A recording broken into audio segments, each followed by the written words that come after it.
Alright, we do folks. Boom! Marcos 1205 numbers after the name. Little games beating, man. We late, man. I was on vacation for a little bit, you know what I mean? Just chilling, relaxing, cooling. We didn't get prepared over here, but I'm going on vacation too for like extended period of time. I'm gonna try to leave some videos up, man. I'm still working on the logistics as to how we're gonna play them out. Probably not for every day of the week, but I'm gonna try to sprinkle some in there while I'm gone, man. We're going for like 3 weeks. Definitely games beating, dog. Got games beaten down for a minute, yo. So this is the final piece of Dark Souls 2 that we'll see on Games Beaten. The final piece of the DLC, the Rise of the Iron King, or Scholar of the Iron King, not Scholar First Sin, but last piece that you can find in the Scholar First Sin edition of Dark Souls 2 over here. This boss fight is very different from every other boss fight in the game, and I really wanted to kind of fully embrace what I think it's trying to bring to it. It's much more of a like epic battle kind of feel than anything. So, if you notice that the main boss hasn't even come out yet. He comes out after you kill like a certain amount of these guys, and then your boys kind of close up their things. You basically have to find this whole kind of area where you are. You have to find these guys that will kind of roll with you. These little white guys that are next to me, or ghost figures or whatever that are next to me. Not the NPC characters I summon, but the other guys. This guy right here in the middle screen. And they will then go and seal off kind of these exits where some of the enemies are coming from. The first time I went down, you had one of the guy that you get when you get to like the throne room, and the chick's just like, here you go.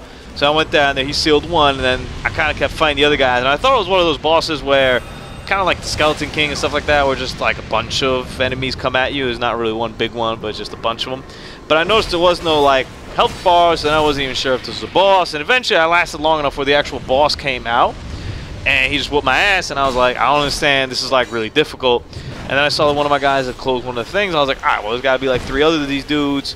Go and figure that, like, you know, eventually some of the stuff like melted that was like iced over, and that way you could go and backtrack through the area and whatnot. The area is pretty cool, man. It's a snowy area. I really liked it. It was very different from anything else in the game. It was dope. Honestly, I was like, this is hot. I don't know why, but snowy areas really look good in this. You know, I remember like the one you go into the portrait when you're in Orlando. That area looked amazing. I thought that was probably my favorite area, honestly, in the original Dark Souls. And this is up there as one of my favorite areas in Dark Souls 2. It's got that whole coming back full circle feel that we liked from Dark Souls 1. You kind of see everything once where you start and figure out where to go, and eventually you open up some cool shortcuts and whatnot. All that's good. It's got some cool boss fights. Even though I believe, don't quote me, I think I missed one, because I think there's 3 and I only did 2. But either way, the 2 that I did, this one and the like saber-tooth tiger dude, that guy was crazy. So here comes the actual boss himself. After all that, we got an opportunity here to fight the boss, and I'm trying to heal up. I'm trying to get my stamina on me. I'm trying to be ready. I'm like, let's get it.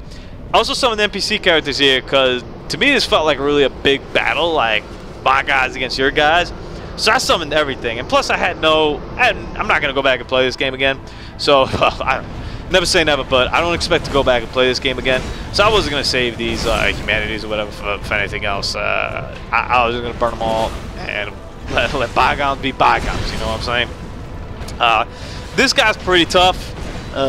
With this crew, he's not too tough. To me, although they do a good job in this game of limiting the strength you have when you bring other party members, is in like you just kind of can't gang up on him and kill him. Kind of like a Pokemon raid, you know, when you got 20 dudes, Zapdos going down, I mean. It doesn't necessarily work this way. They kind of buff up the enemy so that his health matches and is a little more difficult to take down, whereas if you did it individually, I'd be putting a lot more damage. So they kind of try to balance it out that. The part where it's still unbalanced to me, and which is fine, I feel like I don't have any issue with it because it's honestly player choice. If I wanted to try to solo this, I could have. Is that it gives me time to heal. So while this guy's attacking all the other people, I could back off and heal. It's still pretty cool though, man, to be able to have that option. It's really cool to have all these dudes like rolling with me. It's also pretty cool. You'll notice at the end, I believe everybody dies except for me, and I have to actually finish off. And how difficult it was for me to land a hit on the guy. And look at this now, like we've gotten down to a little bit over a third of health, and I'm down to 3 Estus. And check out the AOE attack over there. My man ain't playing no games. Boss is A+ effort. I really like Dark Souls 2, man. It's kind of my last kind of commentary on it outside of the boss battles that we put it on Freestyle Friday. I really enjoyed this game, man. I enjoyed everything this game brought to the table. I understand its shortcomings in respect to Dark Souls 1. I don't really hold that against Dark Souls 2 in any way. They're just different games. Is it like a traditional sequel as we'd expect, like a Mario, I was going to say a Mario 1 to Mario 2 in Japan, because in the US, boy, was that a complete different whirlwind. No, it's not. It's not in that sort of way. But it still kind of draws along. It brings some of the best parts, like the combat, for example, and the boss fights, and the difficulty from Dark Souls 1, even if it doesn't, you know, the level design is kind of the only part to me that is a little, I don't know. Comedically, I think it's a better game. It's pretty funny. Some of the stuff you get, some of the stuff you read, some of the stuff you do. Difficulty-wise, I think it's just as hard, if not harder, because of the reduction of health thing, which is just wild. So I ended up giving it, I think, like a 9.5 or a 9 out of 10 or whatever I ended up giving it my original score. This piece of DLC to me gets a 9 out of 10. I thought it was very good, very well done. The score is amazing also, by the way. I have some musical tracks over here. The first boss fight, which you'll eventually see on the channel on Freestyle Friday with Saber-Tooth Tiger, was dope. Scholar for Sin Edition, completed, done, finished. On to the next one, on to the next one, on to the next one, on to the next. Freeze! Victory achieved.